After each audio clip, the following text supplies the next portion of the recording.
I tried several other stands for my Rs and they were all a pain in the $. This was exactly what I needed. The rifle sits perfectly, the adjustments are easy, and there is magazine clearance for days. Buy this now. Caldwell makes an incredibly wide range of shooting rests, ranging from simple sand-filled bags to their famous lead sled recoil-absorbing rests and their benchurist-oriented Rock BR, which sells for close to $150. They're all pretty good.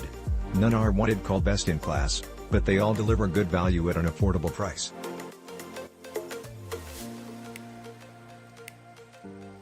I have a Rock BR that I've extensively modified, adding nylon bushings and thrust bearings to reduce friction and slop, and while it's not a Ransom Rest or a Sinclair, it didn't cost me $600,1000 either. For under $200 I have a rest that is more than up to my level of shooting skill. It arrived in a box containing the 2 longest pieces and 3 smaller boxes containing the various parts, and D2 Allen wrench is the only tools you'll need to put it together. Assembly was straightforward, and took about 15 minutes.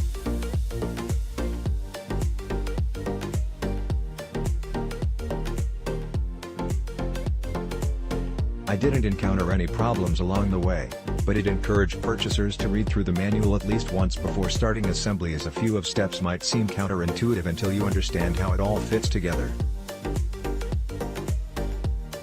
For instance, there is a note stating that the forward rest has been factory assembled and doesn't need any further adjusting by the owner.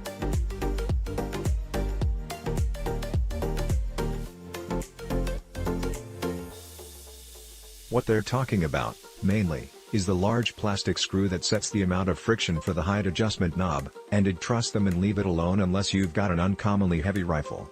Most shooters aren't benchers competitors and are mainly interested in a rest that holds TH. A lot of them are R shooters these days, and to fit an R-type rifle with a 20-round magazine you need something a little different from the traditional styles.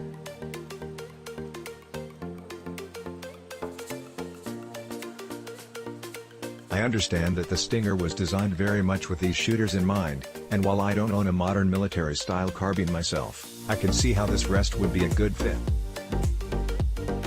It has plenty of open room under the rifle to accommodate a large magazine. The front rest is adjustable in fore and aft position as well as in height, so it should accommodate just about anything on the market.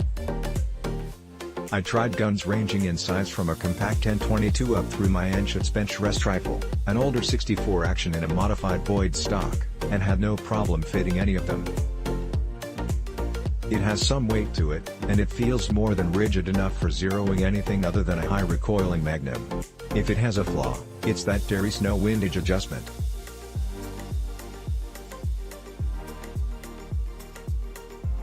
Getting on target requires nudging the rear of the rest one way or another, and this for me makes it a 4-star rather than a 5-star rest.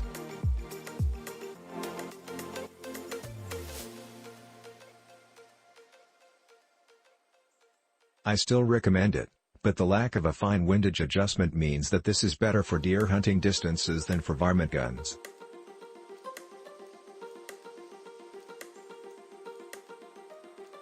Absolutely a fantastic piece of shooting equipment. It's lightweight, compared to most others, it's super stable and the adjustment is spot on. Have used the Lensled and a few others, but this Stinger surpasses them all. It doesn't have a butt stop, but I'm all for feeling my shoulder directly against the gun when firing. She's a beaut. Also worth mentioning is that the rear support is far enough forward that it doesn't slip off the bench when you're getting adjusted or shooting the gun.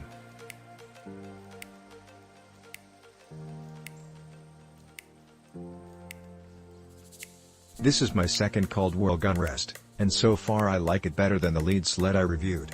I realize this one has no provision for recoil reduction, but it fits the guns I have much better, and I feel it will prove more useful to me at the range. Now that the weather is decent, I should soon have an opportunity to take them both out to the range and test them.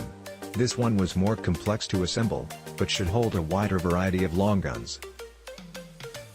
The dual-leg design leaves a lot of the middle open, so there should be room for magazines and lever action cycling.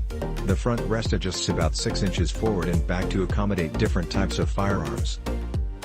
It also adjusts about 5 inches in elevation.